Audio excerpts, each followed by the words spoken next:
শুভ Makar Sankranti guys, কেমন আছো তোমরা সবাই? আশা করছি সবাই খুব ভালো আছো আর সুস্থ আছো। বর্তমানে আমিও ভালো আছি। আজকে হচ্ছে 15 তারিখ, আজকে মকর সংক্রান্তি বা পৌষ সংক্রান্তি।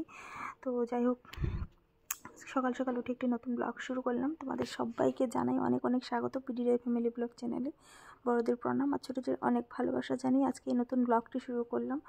তো যেহেতু আজকে সংক্রান্তির দিন, অনেক কিছু করার থাকে, অনেক জায়গায় যাওয়ার থাকে, অনেক কিছুই থাকে আজকের দিনে। তো সকাল সকাল উঠে ঘরের কাজ সম্পূর্ণ শেষ করে স্নান করে, আমি স্নান করে নিয়েছি, প্রতীককেও করিয়ে দিয়েছি, আর বাবাও করে নিয়েছে, সবাই রেডি।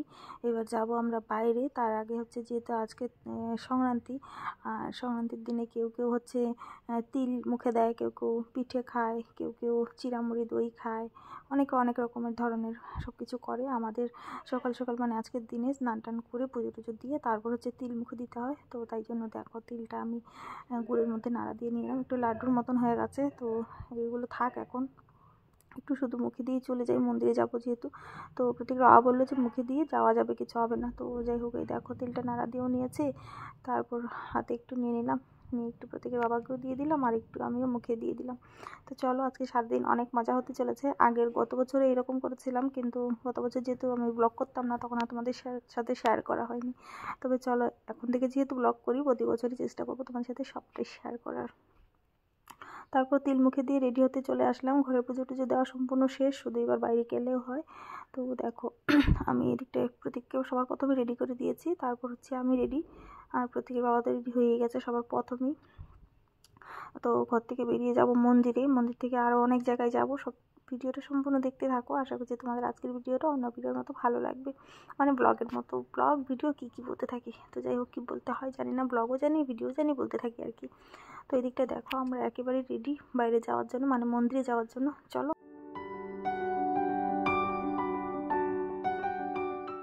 তো প্রথমে ভেবেছিলাম ফোনটা রেখে আসবো, তারপর কি ভেবে যেন ফোনটা নিয়ে চলে আসলাম। তো ফোনটা নিয়ে এসেছি, ভালোই হয়েছে, দেখো তোমাদের সাথে শেয়ার করতে পারছি। তো ঘর থেকে বেরিয়ে প্রথমে গেলাম ফুল নিতে, ফুল নিয়ে নিলাম। তারপর হচ্ছে ফুল একদমই কম ছিল বলে ফুল নিয়ে নিলাম আর একটু। আর হচ্ছে তারপরে গেছিলাম তিল নিতে, হ্যাঁ, এই চিড়ামুড়ির দোকানে তিল নিয়ে আসলাম। তিলগুলো ছোটো পোটলা বানিয়ে নিয়ে এসেছি। তিলগুলো কী করবো তোমাদের দেখতে হলে সম্পূর্ণ ব্লগটা দেখতে হবে। তো যাই হোক, তারপরে চলে এসলাম মন্দিরে, মন্দিরের পুজোটা দিয়ে তারপরে যাব সেই তিলের কাজ করতে। তো চলো, দেখতে থাকো। তো বাইরের সমস্ত কাজ শেষ করে বাড়ি ফেরার সময় আমি ভিডিওটুকু করলাম। এখন বাজে 10টা 47 মতো। তো এখনই আবার বাড়ি ফিরছি আমরা, আর বাইরে সম্পূর্ণ কাজ হয়ে গেছে। তিলগুলো যে নিলাম, তিলগুলো কি করলাম সেগুলো গিয়ে তোমার সাথে বাড়িতে গল্প করবো কাজ করতে করতে। আর এদিকটায় দেখো প্রতি কী কান্না শুরু করে দিয়েছে, এটাও কেন বাড়িতে গিয়ে বলবো। চলো, চাটা করি, চা খাই, তারপর সারাদিন কী কী হয় দেখতে থাকো, কিছু শেয়ার করতে থাকবো আস্তে আস্তে। কি রে পাগলা, ওই পাগলা পাগলা, আমি চলে আসলাম, চাবি নিয়ে আসলাম না। দেখো ঘরে এসে কি আরম্ভ করেছি।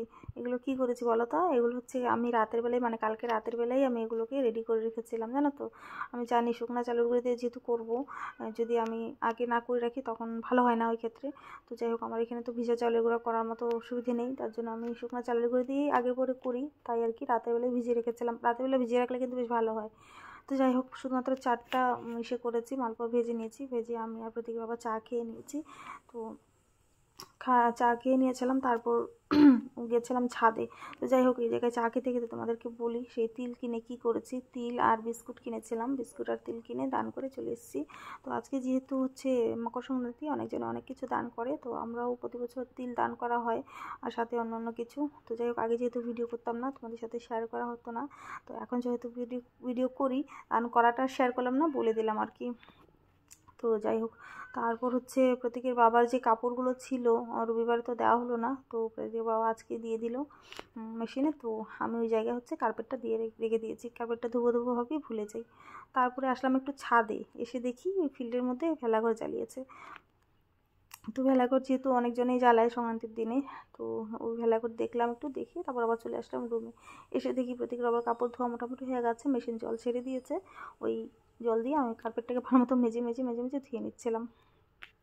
চলো, কার্পেটটা ধুয়ে নিয়ে আগে, তারপর আবার তোমার সাথে গল্প হচ্ছে।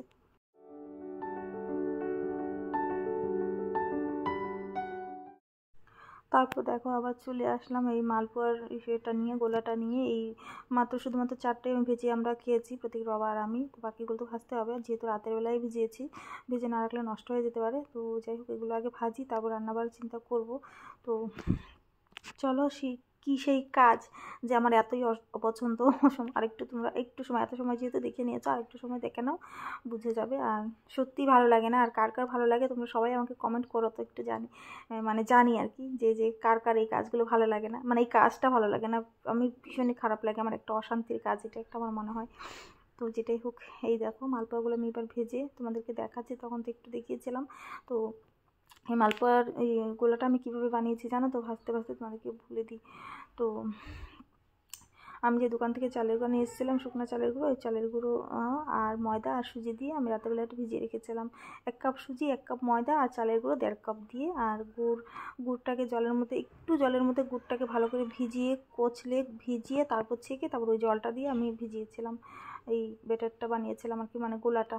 আর সেটা সুজিটা ভালো করে ধুয়ে নিয়েছিলাম, কিন্তু প্রথমে ভালো করে ধুয়ে জল না রেখে ওই গুড়ের জলটা দিয়ে আমি সুজিটা ভিজিয়েছি কিছু সময়। ভেজানোর পর কিছু 10 মিনিটের মতো ভেজানোর পর তারপর হচ্ছে চালের গুঁড়া আর ময়দাটা দিয়ে আমি সুন্দর করে একদম মেখে মেখে রেখে দিয়েছিলাম রাতের বেলায়। তো এখন দেখো কী সুন্দর মালপোয়া হচ্ছে। আর এরকমভাবে আমি প্রতিবারই করি আর কি। আমাকে ঘরে থাকতে এরকম করতাম। এই কাজটা আমি মার থেকে শিখেছি, কিন্তু মার থেকেই। আগে যখন মা ছোটো থাকতাম, যখন করতো না, তখন আমি মার সাথে বসে বসে থাকতাম রাতের বেলা, জানো তো। আর আগে তো বেশিরভাগ লোকই রাতেই সব করে নিত, আর এখন তো আর এগুলো হয় না, সকালবেলা উঠেই সবাই করে, যেমনটা আমি করছি এখন। তো শুধু মালপোয়াই করলাম, আর এখনও তো কিছু করলাম না, জানি না, যদি কিছু করি নিশ্চয়ই তোমাদের সাথে শেয়ার করব। তবে আজকে তো আর হবে না, কারণ আমার শরীরটা খুবই খারাপ, খুবই খারাপ। রাতের বেলাও ভাত খাইনি, তো ভাত খেতেই পারলাম না রাতের বেলা। আর দুপুরবেলা যে খেয়েছিলাম ওই খাওয়াই দেরি করে খেয়েছি, তারপর যা অবস্থা হয়েছিল আমার, গ্যাস হয়ে গেছে। তো এই অবস্থা, রাতের বেলাও কিছু খেলাম না, আর সকাল থেকে উঠে তো কাজ করে আসলাম, তারপরে যে চা খেলাম।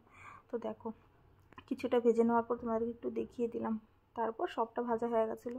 আর ভাজতে ভাজতে বললাম যে আমার গ্যাস হয়ে গেছে, কালকে গ্যাস হয়ে গেছিলো, অবস্থা খুবই খারাপ ছিল, এত গন্ধ, তার জন্য আমি রুমালটা মুখের মধ্যে বেঁধে নিয়েছিলাম। আর এই বুদ্ধিটা দিয়েছে প্রতীকের বাবা। তো কাজ, শরীর ভালো না থাকলেও কাজ তো করতেই হবে, একটার পরে কাজ, একটার পরে একটা কাজ চলেই আসে। তারপর পিঠেগুলো ভাজার পর প্রতীকে চালের গুঁড়াটা যে নিয়ে এসেছিলাম করে, ওইটা ভেজে রাখলাম হালকা পাতলা। তো রান্না কি করব, দেখো রান্না করতে চলে আসলাম। ভাত অনেকটা ছিল, যেহেতু রাতের বেলা ভাত খাইনি, ওই ভাতগুলো রয়ে গেছিলো সব। ভাতগুলোকে পেঁয়াজ আর কাঁচা লঙ্কা আর মাংসর আলুগুলো দিয়ে ভাজা করে নিয়েছি। সত্যি বলতে গেলে খেতে বেশ ভালো হয়েছিল, কিন্তু আজকের ব্লগটা আমি এতটুকুই বড় করলাম, বেশি বড় করলাম না, তাই আগেই বলে দিচ্ছি। এই ভাত ভাজাটা যে করেছিলাম বেশ ভালো হয়েছিল, আর মাংস মাছ সব কিছুই রয়ে গেছিলো, যেহেতু আমি রাতেরবেলা ভাত খাইনি, প্রতীকের বাবা শুধু খেয়েছে মাছ দিয়ে। মাংস যেমন তো তেমনই রয়ে গেছে দেখো।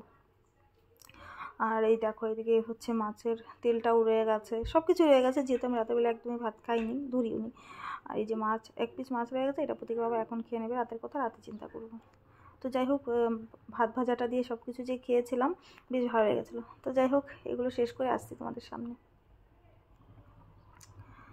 তারপর চলে আসলাম খাওয়া দাওয়া শেষ করে, এবার প্রতীকের খাওয়া বানাবো। ঘুমিয়েছিল অনেকটা সময়, কিন্তু ঘুমিয়েছে জানো তো, ঠান্ডা পেয়ে। তো প্রতীক ঘুমিয়েছিল, আমাদের খাওয়া দাওয়া শেষ। খাওয়া দাওয়া শেষে করতে আসলাম সেই কাজ যেটা আমার একদমই অপছন্দ, তবু আমাকে দিনে 3-4 বার করে করতে হয়। এই যে দেখো সেই কাজ, গ্যাস মোছা কাজটা আমার এতই বিরক্ত লাগে, এতই বিরক্ত লাগে, কি বলবো তোমাদের। তো এই বিরক্ত লাগা কাজটা আজকে তোমাদের সাথে শেয়ার করলাম। তোমাদের কার কার এই কাজটা করতে বিরক্ত লাগে, আর কার কার ভালো লাগে, তোমরা সবাই একটু কমেন্ট করে জানিও আমাকে। আর যদিও ভালো না লাগে, তবু আমি দিনের মধ্যে 3-4 বার করে আমার মুছতেই হয়। তো কোনো দিন তো রাত্রেও মুছতে হয়, রাতে যদি কিছু করি। তো এই হচ্ছে ঘটনা, আমার খুব অপছন্দের এই কাজটা। তো যাই হোক, চলো আজকে অনেক বড় করলাম না ব্লগটা, এইটুকুই রাখলাম। তোমরা সবাই ভালো থেকো, সুস্থ থেকো, দেখা হচ্ছে এরপর একটি নতুন ব্লগের সাথে। আজকের ব্লগটি যদি ভালো লাগে তাহলে সবাই লাইক করে দিও, আর কোন পার্টটি ভালো বা খারাপ লাগলো সেটি কমেন্ট করে জানিও। তো চলো, দেখা হচ্ছে এরপর একটা নতুন ব্লগের সাথে। আর হ্যাঁ, যদি চ্যানেলে কোনো নতুন বন্ধু হয়ে থাকো, চ্যানেলটি সাবস্ক্রাইব করে পাশে থাকা বেল বাটনটি প্রেস করে অলে সেট করে নিও নোটিফিকেশন পাওয়ার জন্য। যখনই আমি ভিডিও আপলোড করবো সবার প্রথমেই নোটিফিকেশন পেয়ে যাবে, আমার ভিডিওটা দেখতে পারবে সবার প্রথমেই। এই হচ্ছে ঘটনা। চলো আজকের জন্য এইটুকুই থাকলো, টাটা।